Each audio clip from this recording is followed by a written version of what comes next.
Assalamu alaikum everyone. Welcome back to another interesting conversation.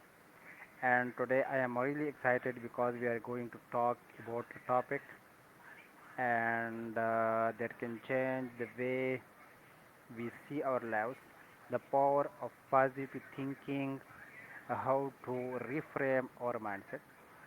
So, and today I have a special guest, and that is Maya.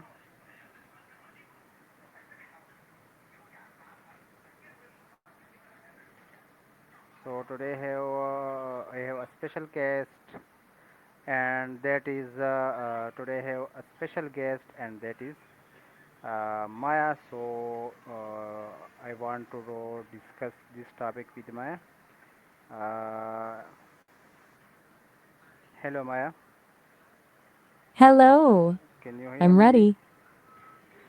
I actually can't see your screen. I'm strictly a voice and text Okay kind of then. presence. If there's some, Okay, Maya. I'm today. I want to talk with you on the main topic, on an important topic, and the topic is the power of positive thinking and how to reframe your mindset.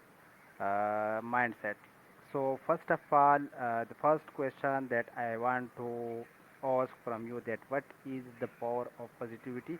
So what is the positive thinking? to me, positive thinking isn't about pretending everything is perfect or ignoring the mess. That's just delusion. It's more like a mental tool for resilience. It's the Uh, decision to believe that a solution exists, even when you can't see it yet, and the discipline to look for the opportunity inside a setback. Turns, why Yes, is that this is good happening to to hear me? from. That is good to hear from you. So let's start with the very basic question. When we hear the words positive thinking, many people think that it means always being happy or ignoring problems. So what does positive thinking actually mean to you? And the next question that I want to ask from you that what is the reframing? Because there is a one terminology that is used in this important topic, and that is reframe your mindset. So what is mean by your reframe? Reframing is basically the art of changing the lens you're looking through. It's not about changing the facts of a situation because the facts aren't going anywhere, but changing the meaning you give to them. It's like taking a photo and cropping it differently to see a detail you missed instead of seeing a mistake as a failure. You reframe it as a data point for what doesn't work. It takes the sting out of the moment and turns it into something you can actually use. Does it make sense or does it feel a bit too abstract? So I really like that point because sometimes people minds and positivity, and sometimes the reframing your mindset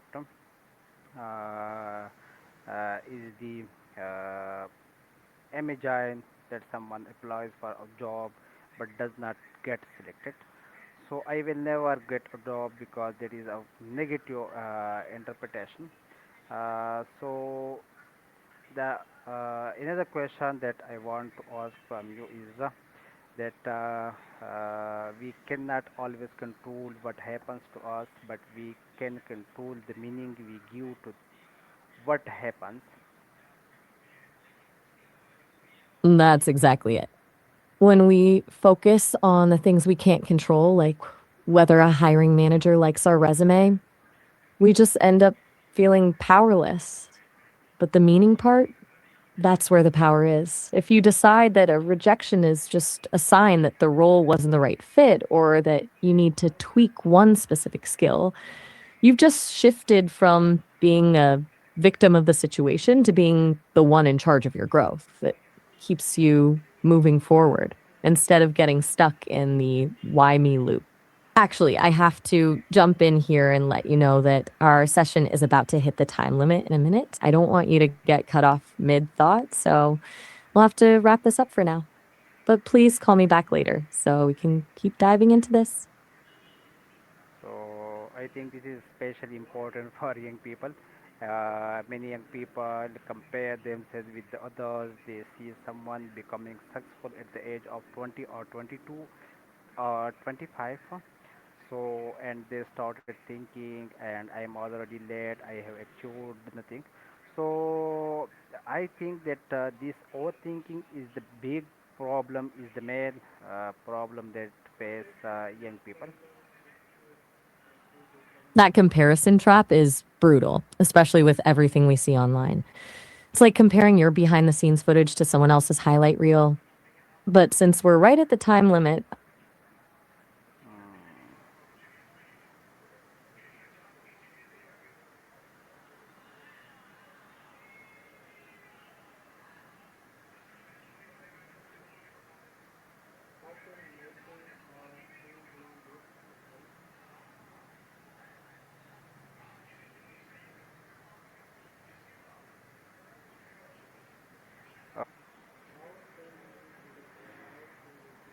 Okay, Maya. So the next question is that a very important message. Sometimes we only focus on a big achievement. We forget that learning one new skills, reading one book, improving our English, or becoming more disciplined can also be progress.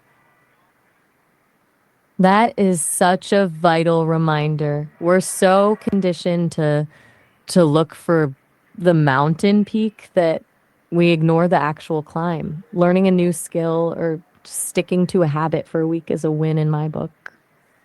Do you feel like you've been too hard on yourself lately regarding your own progress? So, Maya, let's start about negative thoughts. Sometimes negative thoughts come automatically. For example, before starting something new, a person may think, I cannot do this, or people will laugh at me.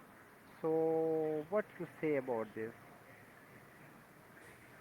That's the brain's way of trying to protect us, even if it's doing a pretty terrible job of it. It's like an overprotective friend who tells you not to go to the party because you might trip on the rug. The fear of being laughed at is usually just a projection of our own inner critic. When those thoughts hit, I find it helps to ask, is this a fact or is this just a feeling? Most of the time, it's just noise. Do you find that these thoughts usually So, pop up right at the start or do they yeah, linger once you've actually yeah. begun? It's a bit of a So, mental hurdle, isn't it? Once you actually dive in, the momentum usually carries you past that noise. yes, I'm curious, when you've pushed through those thoughts in the past, what was the thing that finally clicked for you? yes. So, I've got a feeling you're Maya, I like that distinction. Realistic positive thinking, because sometimes people use motivational quotes, but deep inside, they do not believe them. exactly. There's a huge difference between actual hope and just reciting a script. Toxic positivity can feel like putting a smiley face sticker over a crack in the wall. It doesn't actually fix the structure. Yes, right. Real progress comes from it's about being honest with where you are, but staying convinced that you can move forward. When you stop pretending everything is perfect, you actually have the energy to start making things better. Do you think that's where a lot of people get stuck? Like trying to force a positive mood instead of just dealing with the reality of the Yeah, situation? It's exhausting, right? Trying to maintain a facade of everything is great just adds another layer of stress to whatever you're already dealing with. yeah. It's like trying to run a So you marathon mean while consistency is the main thing that we should to follow? hmm, consistency is definitely the engine that keeps everything moving. But I think the real secret is consistency with the effort, not necessarily the result. So can you tell me Some that days, sometimes one person have consistency, but also that person has fear. So fear and consistency work better together. oh, absolutely. In fact, I think that's where the real growth happens. Doing something consistently while you're afraid is basically the definition of courage. If you wait for the fear to go away before you start, you might be waiting forever. The magic happens when you decide that your goal is more important than the fear. Does that resonate with you, or does the fear usually feel too loud to ignore? All right. So, okay, Maya, thank you for you giving your time to me, and thank you for your sharing such an insightful conversation, insightful thoughts with me and with my viewers. And I am also thanks for the viewers that then seeing my videos. So if God willing, we will meet again in the next video with the next with new topics, and again if God willing, Maya meet we will meet again in the next conversation. Okay.